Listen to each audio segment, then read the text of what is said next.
These are servos, and they're an excellent way to add motion to your electronics projects. Not to be confused with industrial-grade servos, these DC hobby servos can be really useful in a variety of different projects, from model planes and cars to even robotic arms, and understanding how they work, how to choose one, and finally how to control one is essential.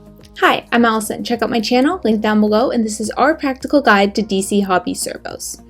Mechanically, servos are pretty simple and consist of three basic parts: the DC motor and gears, the encoder or potentiometer, and the control board. At the basis of a servo, we have a DC motor that spins a shaft, generating torque. However, as is, this torque output is pretty low. To fix this, a typical servo uses a set of gears that, while reducing the rotational speed of the servo, increases its torque. Servos also use encoders, sensors that tell the servo about the position and speed of the motor. Many modern servos use rotary encoders, which convert the motion and position of the shaft to an electrical signal, allowing us to both know and control these aspects of the servo using the control board. Some of the more simple servos will use resistive potentiometers instead of rotary encoders to achieve a similar result.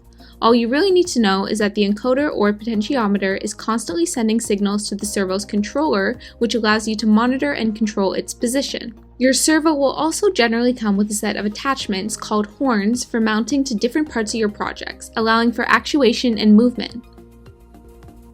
When choosing a servo for your project, you first want to consider the range of motion that you require. Most commonly, you'll find positional servos, which have a range of around 0 to 180 degrees and come with the ability to control position. But if you need to, you can always find continuous rotation servos, which can rotate continuously in any direction, the trade-off being that you can only control speed and direction, not position.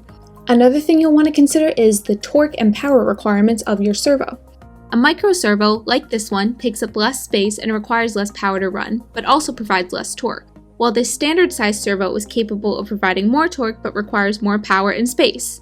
In general, micro servos are great for smaller projects, but if you're doing something more, you'll want to calculate your own torque requirements and compare it to the stall torque rating for your servo to ensure it can do what you need it to do. In terms of price, the lower quality servos will definitely be cheaper, but with the trade-off of using mainly plastic parts, which impacts longevity and torque. Higher quality servos usually come with metal gears and last longer, but are also more expensive.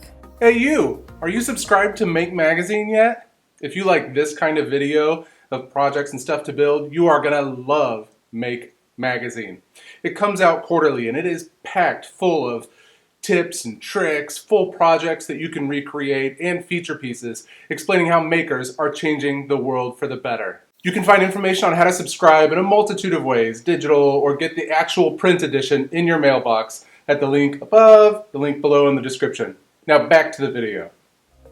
Now let's get into actually controlling your servos. Servos are controlled by pulse width modulation or PWM signals. Essentially, you send your servo an electronic pulse of variable width, and the controller uses this width to determine the position it should move to. A 180-degree positional servo typically expects these PWM signals to be sent at a frequency of 50 Hz or with a period of 20 milliseconds, with the actual width of the pulse being between 1 and 2 milliseconds.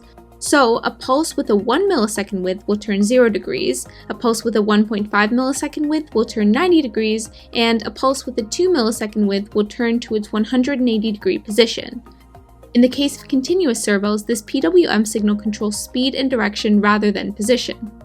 Also, for the most part, the timing and width of your servo signal is standardized, but you're going to want to check your spec sheet just to be sure.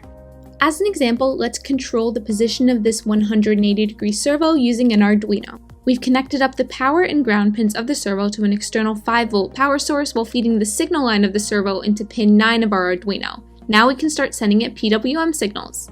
Using Arduino's built-in servo library, we can test its full range of motion by sending it commands to move to 90 degrees, 0 degrees, and 180 degrees.